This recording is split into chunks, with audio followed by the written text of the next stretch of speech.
O nosso propósito aqui é trazer à luz verdades que estão claras na palavra, mas que muitas vezes não estão claras para aquele que lê.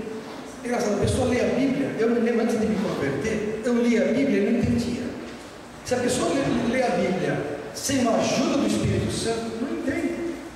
Então existem coisas que tão profundas que confundem até os mais letrados, sábios, cientistas e até teólogos. Mas a Bíblia é a palavra de Deus, não resta dúvida. A Bíblia é a palavra de Deus, isso é inegável. Todos sabem pela fé que Deus está por trás e por dentro e em todos os pontos da sua palavra. Deus se comunica com o homem pela sua palavra. Quer saber o que Deus pensa? Muita gente fala: o que Deus está pensando? Disso ou daquilo outro, de mim? O que Deus quer para isso, para aquilo? Como Deus se portaria nisso ou aquilo? Como saber a vontade de Deus? Como saber o que Deus quer para isso ou para aquilo? A palavra de Deus é o pensamento de Deus. Então Deus fala com o homem pela sua palavra, que é a Bíblia, essa coletânea de 66 livros, no caso da Bíblia evangélica. Mas eu trouxe também a católica aqui, Bíblia católica. Tem a Bíblia de Jerusalém, que é a Bíblia, uma das mais fidedignas, foi traduzida por Jerônimo no século III. A Bíblia boa, excelente, também para complementar o estudo bíblico. Trouxe a Bíblia também do Padre Marcos Soares, outra Bíblia católica, boa também. Bíblia é uma só. Já tive a curiosidade de comparar. Às vezes mudam uma palavra, mas o fundamento, o significado não muda. Agora, por que tantas religiões dentro da doutrina cristã? Por que é tão difícil de haver uma coesão no entendimento da palavra? Por que tanta interpretação particular?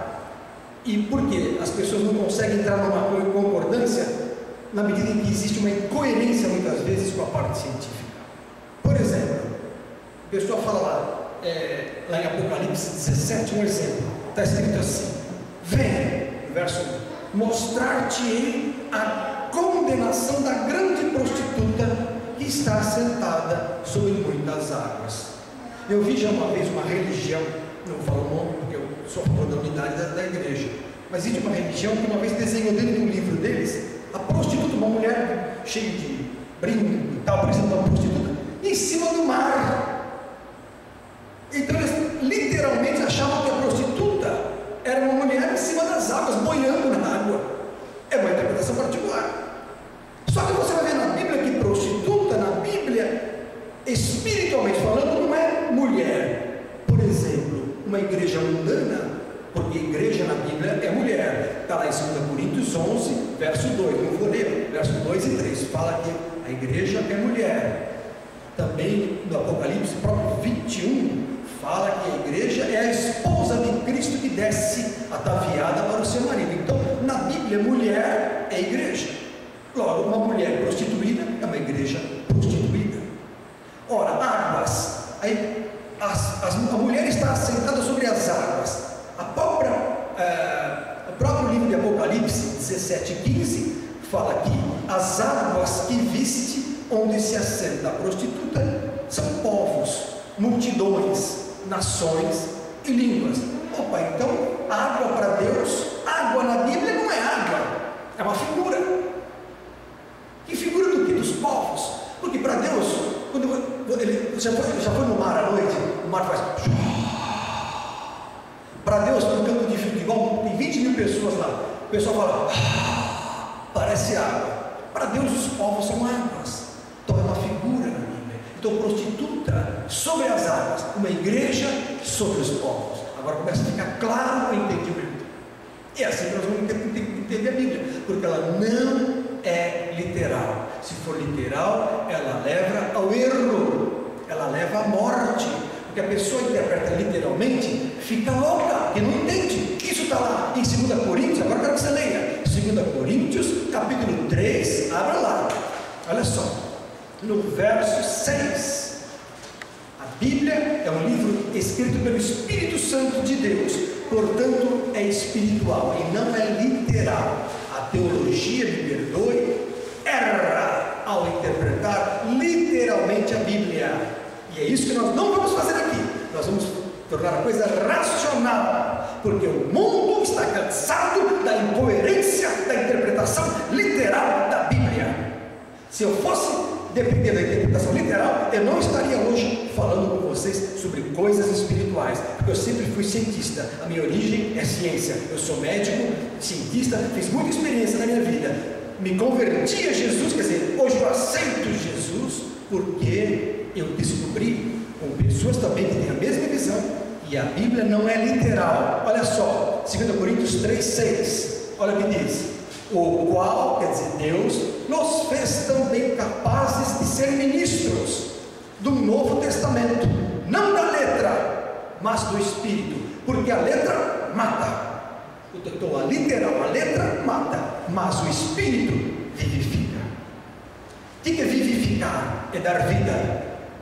Vivificar é ter sentido, é vida, é ter fundamento. Ora, a letra mata. Se eu for levar a Bíblia no literal, eu vou morrer espiritualmente.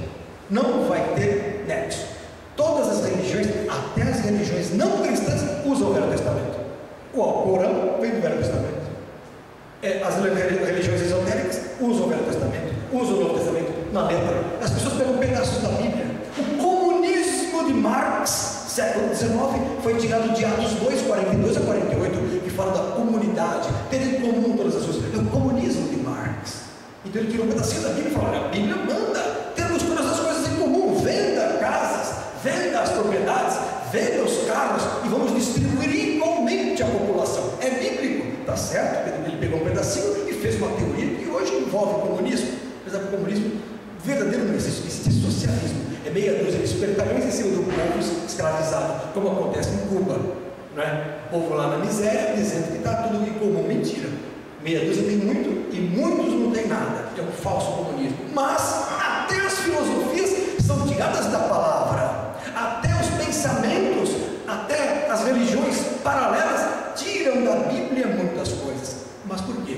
Porque levam na letra, e a letra mata, mas o Espírito vivifica, e é o Espírito que decodifica a figura bíblica. Porque a Bíblia não é um livro literal, é tudo espiritual, é tudo figurado. Há uma verdade oculta atrás de cada parábola. Então quando eu leio lá no Gênesis, um pedacinho do Gênesis, por exemplo, e Deus fez lá sol, lua e as estrelas no quarto dia. Puxa, num dia Ele fez sol, lua e as estrelas. Aí a teologia fala: não discute com Deus. Tá bom, não vou discutir com Deus, mas eu tenho uma ciência que prova que não é assim. E é claro, é racional. E a Bíblia fala que também Deus é racional.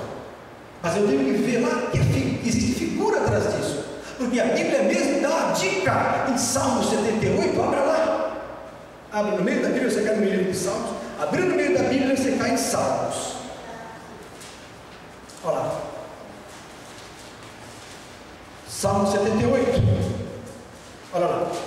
Verso 2: abrirei a minha boca numa parábola, proporei enigmas da antiguidade, os quais temos ouvido e sabido, e nossos pais não nos têm contado. Não os encobriremos aos seus filhos, mostrando à geração futura os louvores do Senhor, assim como a sua força e as maravilhas que fez. Ou seja, Deus propõe maravilhas da antiguidade em forma de parábolas. Verso 2: são enigmas da antiguidade. As coisas do passado estão em enigmas, e nós aqui vamos estudar esses enigmas, explicações para aquilo que hoje a teologia não tem explicação. Dentro da Bíblia, isso vai trazer mais fé para você, e vai entender que nosso Deus é real e é glorioso.